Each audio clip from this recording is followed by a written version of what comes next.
Well, look, I mean, I think part of it, quite frankly, you have national regime media that they wanted to see Tampa because they thought that that'd be worse for Florida. That's how these people think. I mean, they don't care about the people of this state. They don't care about the people of this community. They want to use storms and destruction from storms as a way to advance their agenda. And they don't care what destruction's in their wake. They don't care about the lives here. If they can use it to pursue their political agenda, they will do it. And so I think there was a lot of buildup about that.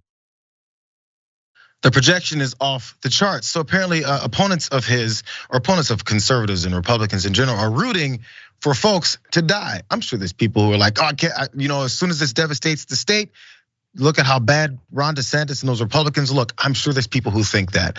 But this generic statement blanketly about everyone's rooting for death in the state. Who's the they? Who is it he's talking about? It doesn't matter. Whoever his supporters are can imagine their biggest enemy. That's who. That's the whole point of the ambiguity of those types of statements. Either way it goes, the Lincoln Project did point out, since we're talking about using tragedies and things like that, and your hypocrisy based off of this statement, I think they showed it on full display.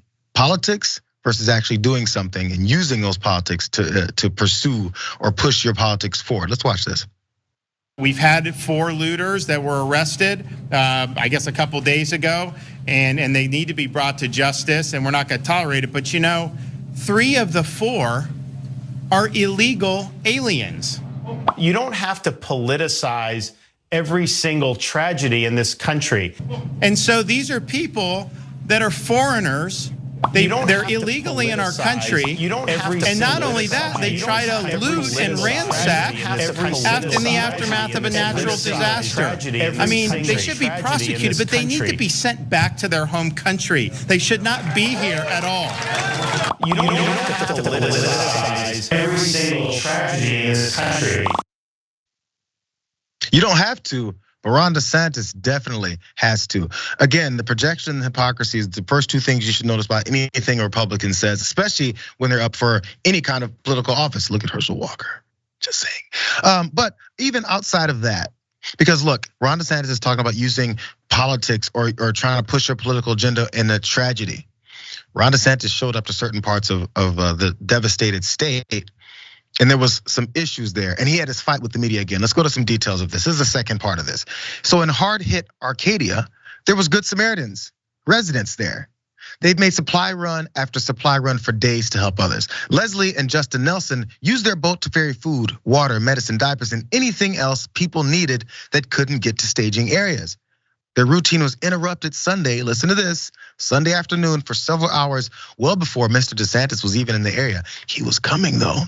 Leslie is an assistant principal at West Elementary School and didn't want to let the community down where she was born and raised. She's actually been there, this is her community. She says, we're picking up supplies there from the National Guard and our local agencies, and we're running them to First Bunker on 70 West and 72, because all the main roads to get to those places are either flooded or caved in. It's a disaster. She said, it breaks my heart. It's devastating. But the good thing is, I know what kind of community we live in and we'll be okay. We always stick together and help each other out, and we'll figure it out. I'm just giving you guys the background of the type of person she is and the community in need, and that she's helping out when others really can't get there. It's a flood and it's a hurricane. So anyways, their relief efforts were put on hold though, as Governor Ron DeSantis toured the area, frustrating people, ferrying supplies back and forth, like our assistant principal there. So despite the pause in the civilian relief, efforts were never slowed on SR 70 right outside of Arcadia, is what they're saying.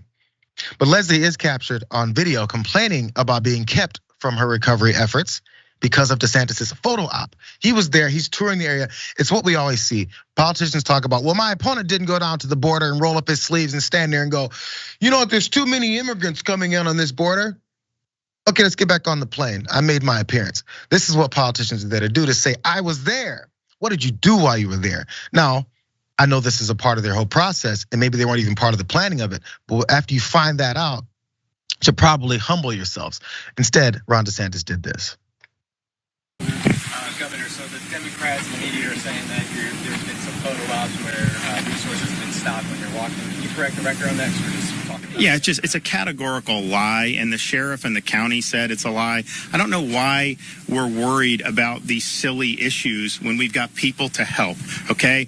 I was the first one to show up in DeSoto and help those people. They were appreciative that we were there. We weren't stopping anything. They had distributed a bunch of water and food and whatnot. There was nobody even in line at the time. So it's a total lie, and it's just dumb. But I don't have time for that. What I want to do is continue figuring out doing what we can do to help these efforts here on the ground. And I think today's announcements are really fantastic, and it'll make a very big difference for a lot of these people.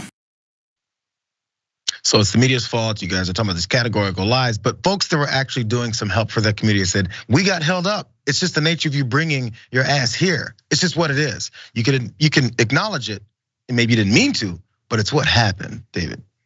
Yeah, lying about your constituents is never a very good look. It's also not a good look to wear those white boots that he did at the photo op which then caused people to have to stop the supplies from going. He should have just said, look, it wasn't my intention. If supplies get interrupted, I'm sorry, I didn't want that to happen. Just be honest. But I think what this is all doing, this is revealing something about Ron DeSantis, which I think is a major vulnerability if in fact he does run for president. This is a guy who is extremely prickly. He's wound very tight. He only knows one speed, and that is to blast at people. There's not a sense of sort of a happy warrior, which is what marks people who are really good sort of politicians. And regardless of what you think about Donald Trump, people love that Donald Trump sort of smiles and he lies with a smile on his face.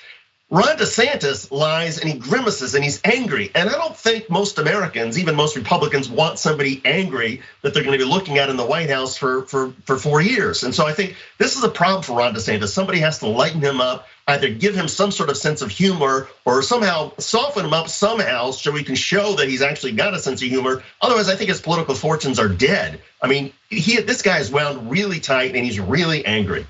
I've never heard anyone point out that difference, and I think it's brilliant. I hadn't thought about that. There's a certain level of connectivity you have to have with constituents. People have to like you. I know it's ridiculous, but that's what politics is. That's why they say stuff like, he's the type of person you like to have a beer with.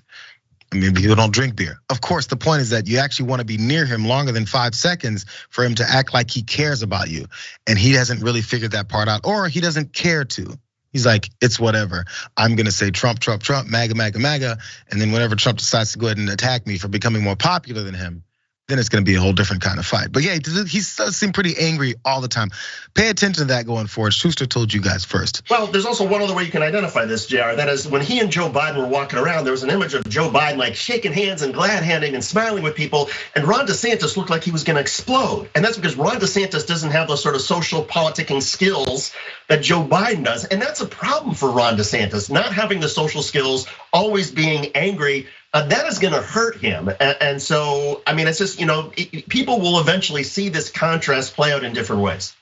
I think maybe the reason he was gonna explode is because that suit jacket was 2 sizes too small.